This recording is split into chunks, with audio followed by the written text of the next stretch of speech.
ഒരു സമീപനം യാഥാർത്ഥ്യബോധത്തോടുകൂടി നമ്മൾ സ്വീകരിക്കുന്നില്ലെങ്കിൽ നമ്മുടെ സംസ്ഥാനത്തിന് ഇനിയും തിരിച്ചടികളുണ്ടാകും. അതായത് ഇപ്പോൾ ഒരു ഭരണരംഗത്ത് എടുക്കുമ്പോഴത്തേക്ക് ഇപ്പോൾ ഭരണപക്ഷമാണെന്നുണ്ടെങ്കിലും പ്രതിപക്ഷമാണെന്നുണ്ടെങ്കിലും ഡെമോക്രാറ്റിക് പ്രക്രിയകളിൽ പ്രതിപക്ഷത്തിന് മുഖ്യമായ പങ്കുണ്ട് എന്ന് സാർ വിശ്വസിക്കുന്നുണ്ട്.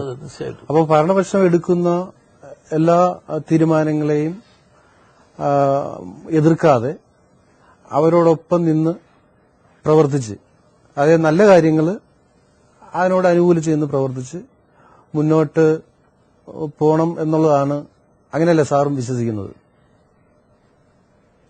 ജനാധിപത്യത്തിൽ ഭൂരിപക്ഷം ഒരു പ്രധാനപ്പെട്ട ഘടകമാണ്. ഭൂരിപക്ഷത്തിന് അധികാരം കയ്യിലെത്തുമ്പോൾ അതിനെ മാനിക്കാനും ഭരണകക്ഷി ചെയ്യുന്ന നല്ല കാര്യങ്ങളെ അനുകൂലിക്കാനും പ്രതിപക്ഷത്തിന് ബാധ്യതയുണ്ട്. അതുപോലെ തന്നെ ഭൂരിപക്ഷം കിട്ടിയതുകൊണ്ട് എല്ലാമായി ഇനിയും ആരെയും പരിഗണിക്കേണ്ടതില്ല എന്നൊരു സമീപനം ഭരണകക്ഷി എടുക്കരുത്. ഭരണകക്ഷി സഹിഷ്ണുതയോടുകൂടി പ്രതിപക്ഷത്തിന്റെ വിമർശനങ്ങളെ കേൾക്കുകയും പ്രതിപക്ഷത്തെ കൂടി സഹകരിപ്പിച്ചുകൊണ്ട് പോകാവുന്നത്രയും പോകാൻ ശ്രമിക്കുകയും ചെയ്യണം. ഭരണകക്ഷിയും പ്രതിപക്ഷവും കൂടെ ചേരുന്നതാണ് ശരിയായ ഒരു ജനാധിപത്യം. മറ്റേത് ഭൂരിപക്ഷാധിപത്യമേ എപ്പോഴും ഭരണകക്ഷിയുടേതായ അവകാശങ്ങളും അധികാരങ്ങളും ഉണ്ട്. അത് ജനാധിപത്യത്തിൽ എല്ലാവരും അംഗീകരിച്ചേ മതിയാകൂ. അതേ അവസരത്തിൽ പ്രതിപക്ഷത്തെ കൂടി പരമാവധി ഉൾക്കൊള്ളാൻ ഭരണകക്ഷിയും ശ്രമിക്കണം. സാറിന്റെ കാഴ്ചപ്പാടിൽ നമ്മുടെ സംസ്ഥാനത്തിന്റെ വീക്ക് പോയിന്റ്സ് എന്തൊക്കെയാണ്, വീക്ക്നെസ് എന്തൊക്കെയാണ്? നമ്മുടെ സംസ്ഥാനത്തെ പോലെ അനുകൂല ഘടകങ്ങൾ വളർച്ചയ്ക്കും വികസനത്തിനും പുരോഗതിക്കും ഉള്ള ഒരു സ്റ്റേറ്റും ഇന്ത്യയിലില്ല. അതുപോലുള്ള ഭൂപ്രദേശങ്ങൾ ലോകത്തെവിടെയില്ലെന്ന് ഞാൻ വിശ്വസിക്കുന്ന ഒരാളാണ്. കാലാവസ്ഥ 365 ദിവസവും ജോലിയെടുക്കാൻ പറ്റുന്ന കാലാവസ്ഥയാണ് കേരളത്തിൽ. ലോകത്ത് അങ്ങനെയുള്ള പ്രദേശങ്ങൾ വളരെ കുറവായിരിക്കും. ഇത്രയും ബുദ്ധിശക്തിയുള്ള ജോലി ചെയ്യാൻ സാധിക്കുന്ന കഴിവുള്ള ജനവിഭാഗം ലോകത്ത് വേറെ ഒരിടത്ത്. തീർച്ചയായിട്ടും നമ്മൾ ലോകത്തിന്റെ എവിടെ പോയി കഴിഞ്ഞാലും മലയാളികളില്ലാത്ത അവരുടെ എനിക്ക് തന്നെ അഭിമാനമുണ്ട്. ഞാൻ ഈ അമേരിക്ക മറ്റ് രാജ്യങ്ങളിലൊക്കെ പോകുമ്പോൾ നമ്മുടെ മലയാളികളെ കുറിച്ചുള്ള മറ്റുള്ളവരുടെ വിലയിരുത്തൽ, അവരുടെ അപ്രീസിയേഷൻ എനിക്ക് അഭിമാനം തോന്നാറുണ്ട്. അപ്പൊ ഇത്രയും നല്ല ഒരു മനുഷ്യ സമ്പത്തുള്ള ഒരു പ്രദേശമില്ല. പക്ഷെ ഇത് നമുക്ക് പ്രയോജനപ്പെടുത്താൻ നമുക്ക് സാധിക്കുന്നില്ല. വിദ്യാഭ്യാസ രംഗത്തും ആരോഗ്യ രംഗത്തും ഇന്ത്യക്ക് സ്വാതന്ത്ര്യം പ്രാപിക്കുന്നതിന് മുമ്പ് തൊട്ട് തന്നെ നമ്മൾ നേടിയിട്ടുള്ള നേട്ടങ്ങളാണ്. ഇപ്പം നമ്മൾ നിലനിർത്താൻ നമ്മൾ ബുദ്ധിമുട്ടുക അതിന്റെ ക്വാളിറ്റി. പിന്നെ ആധുനിക രംഗത്തെ നേട്ടങ്ങൾ, ഇപ്പം കാർഷിക രംഗം, ഇന്ത്യ നേടിയ നേട്ടം എന്താ? ഇന്ത്യ സ്വാതന്ത്ര്യം പ്രാപിക്കുമ്പോൾ നമ്മൾ സെൽഫ് സഫിഷ്യന്റ് ആയിരുന്നില്ല. ഇന്ന് സെൽഫ് സഫിഷ്യന്റ് ആയി. നമ്മൾ വിദേശത്തേക്ക് കയറ്റുമതി ചെയ്യാവുന്ന സ്റ്റേജ് വരെ എത്തിയിട്ടുണ്ട്. വ്യവസായ രംഗത്ത് ലോകത്തിലെ 9ാമത്തെ രാജ്യമായിട്ട് മാറി. പക്ഷേ ഈ രംഗത്തൊന്നും നമുക്ക് നമ്മുടേതായ ഒരു നേട്ടം, നമുക്ക് കേരളത്തിന്റേതായ ഒരു സ്പേസ് ഉണ്ടാക്കിയെടുക്കാൻ സാധിച്ചിട്ടില്ല. ഏറ്റവും ഒടുവിൽ ഇന്നിപ്പം ഇത് കമ്പ്യൂട്ടർ യുഗമാണ്, IT-യുടെ കാലഘട്ടമാണ്. ഇന്ത്യയിൽ 1ാം സ്ഥാനത്ത് ആ രംഗത്ത് വരേണ്ടതാണ് കേരളം. പക്ഷെ നമ്മുടെ പൊസിഷൻ ഏറ്റവും പുറകിലാണ്. കർണാടകത്തിന്റെ IT എക്സ്പോർട്ട് കഴിഞ്ഞ വർഷം 36,000 പരം കോടി രൂപയായിരുന്നു. നമ്മുടേത് വെറും 860 കോടി രൂപ. അപ്പം 1ാം സ്ഥാനത്തിരിക്കുന്ന കർണാടക എവിടെ നിൽക്കുന്നു? 1ാം സ്ഥാനത്ത് ആവേണ്ട കേരളത്തിന്റെ സ്ഥിതി എവിടെ നിൽക്കുന്നു? എന്തുകൊണ്ടാണത് അങ്ങനെ സംഭവിച്ചത്?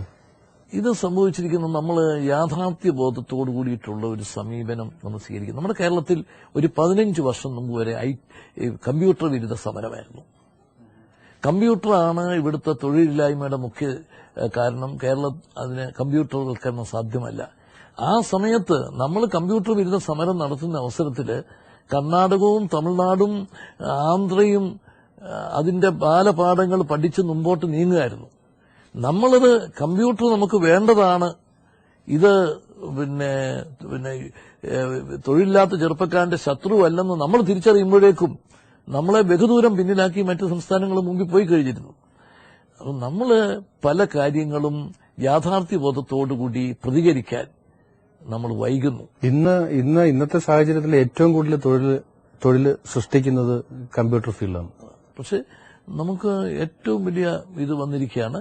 പക്ഷെ ഇനിയെങ്കിലും നമ്മൾ യാഥാർത്ഥ്യബോധത്തോട് മനസ്സിലാക്കണം. ഞാൻ ഒറ്റ കാര്യം പറയുന്നു.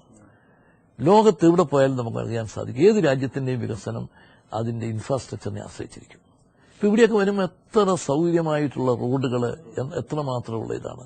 നമ്മളിപ്പോഴും പഴയ യാഥാർത്ഥ്യബോധമില്ലാതെ സ്വീകരിച്ച സമീപനങ്ങൾ തന്നെ തുടരുകയല്ലേ എന്ന് സംശയിക്കേണ്ടിയിരിക്കുന്നു. ഇന്ത്യ ഒട്ടാകെ നാഷണൽ ഹൈവേ വികസിപ്പിച്ചുകൊണ്ടിരിക്കുക. അല്ല, അതിന് ഭരണപക്ഷത്തിനും പ്രതിപക്ഷത്തിനും ഒക്കെ തുല്യമായ പങ്കില്ലേ? ഉണ്ട്. ഞാൻ പ്രതിപക്ഷത്താണ്. ഇപ്പം സംഗതി വെച്ചാല് ഇപ്പം വെസ്റ്റ് ബംഗാൾ അടക്കമുള്ള സ്റ്റേറ്റുകളെല്ലാം ടോൾ അംഗീകരിച്ചു.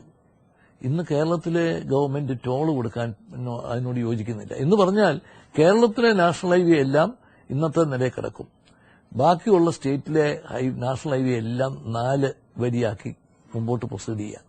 അപ്പം നാഷണൽ ഹൈവേ ഓഫ് ഇന്ത്യക്ക് വേണ്ടി ഉണ്ടാക്കിയിട്ടുള്ള നിയമം പുതിയതായിട്ട് ഇതിനകത്ത് ചെലവഴിക്കുന്ന തുകയ്ക്ക് വേണ്ടി ടോൾ ഏർപ്പെടുത്താനാണ്. ടോൾ ഇല്ലെങ്കിൽ നാഷണൽ ഹൈവേയുടെ വികസനവും ഇല്ല. അപ്പൊ ഇന്ത്യയിലെ എല്ലാ സംസ്ഥാനങ്ങളും അംഗീകരിച്ചു. ആ വികസനവുമായിട്ട് അവർ മുമ്പോട്ട് പോകും, നമ്മൾ പിന്നിക്കിടക്കും.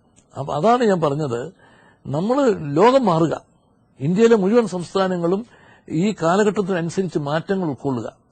പക്ഷെ അത് ഉൾക്കൊള്ളുന്നതിന് നമ്മൾ ഒരു വൈമനസ്യം പ്രകടിപ്പിക്കുന്നു. ഇതാണ് നമ്മളുടെ ഏറ്റവും വലിയ ദോഷമായിട്ട് ഞാൻ കാണുന്നത്. സാറിന്റെ വീക്ഷണത്തിൽ അടുത്ത ഒരു 10-15 വർഷത്തിനുള്ളിൽ കേരളത്തിന്റെ ഭാവി എന്തായിരിക്കും? കേരളത്തിന് നമുക്ക് യാഥാർത്ഥ്യബോധത്തോടുകൂടി മുമ്പോട്ട് പോകാൻ സാധിച്ചാൽ അത്ഭുതകരമായ നേട്ടങ്ങൾ നമുക്ക് കൈവരിക്കാൻ സാധിക്കും. നമുക്ക് ഏറ്റവും കൂടുതൽ വികസന സാധ്യതയുള്ള ഒരു മേഖല ടൂറിസമാണ്. ടൂറിസം, പിന്നെ IT, പിന്നെ ഹൈ ക്വാളിറ്റി എഡ്യൂക്കേഷൻ, ഇതുപോലുള്ള മേഖലകളിൽ നമുക്ക് അത്ഭുതകരമായ നേട്ടങ്ങൾ ഉണ്ടാക്കാൻ സാധിക്കും. പക്ഷെ ഞാൻ ഈ പറഞ്ഞ നമ്മളിപ്പോഴും ചില യാഥാർത്ഥ്യങ്ങളുമായിട്ട് ഇഴുകിച്ചേരുന്നില്ല. ഇപ്പം ടൂറിസം വളരണമെന്നുണ്ടെങ്കിൽ ടൂറിസത്തിന് വേണ്ടി ഗവൺമെന്റ് ഹോട്ടലൊന്നും കെട്ടേണ്ട കാര്യമൊന്നുമില്ല. ഗവൺമെന്റ് ടൂറിസം രംഗത്ത് ഇടപെടുന്ന പൊതുമേഖലയുടെ ഇടപെടലിന്റെ ഭാഗമായിട്ട് ഇടപെടുന്നതിന് ഞാൻ എതിരില്ല. പക്ഷേ ഗവൺമെന്റിന്റെ മെയിൻ ഇത് അതിന് ഇൻഫ്രാസ്ട്രക്ചറാണ്. പിന്നെ നല്ല റോഡുകൾ, നല്ല കുടിവെള്ളം ലഭ്യമാക്കുന്ന സാഹചര്യം, വൈദ്യുതിയുടെ ഒരിക്കലും നിലയ്ക്കാത്ത വിധത്തിലുള്ള വൈദ്യുതി ലഭ്യമാക്കുക, പിന്നെ ലോ ആൻഡ് ഓർഡർ, ഇതൊക്കെയാണ് ഗവൺമെന്റ് ടൂറിസം വികസനത്തിന് വേണ്ടി ചെയ്യേണ്ടതായിട്ടുള്ള സംഗതികൾ. പക്ഷെ നമ്മുടെ റോഡുകൾ പിന്നെ വളരെയധികം ആളുകൾക്ക് സഞ്ചരിക്കാൻ മേലാത്ത വിധത്തിലായി കഴിഞ്ഞാൽ അത് നിശ്ചയമായിട്ടും ടൂറിസത്തെ ബാധിക്കും. അതുപോലെ ടൂറിസ്റ്റുകൾക്ക് നമ്മുടെ നാട്ടിലേക്ക് വരാൻ ഭയപ്പെടുന്ന രീതിയിലുള്ള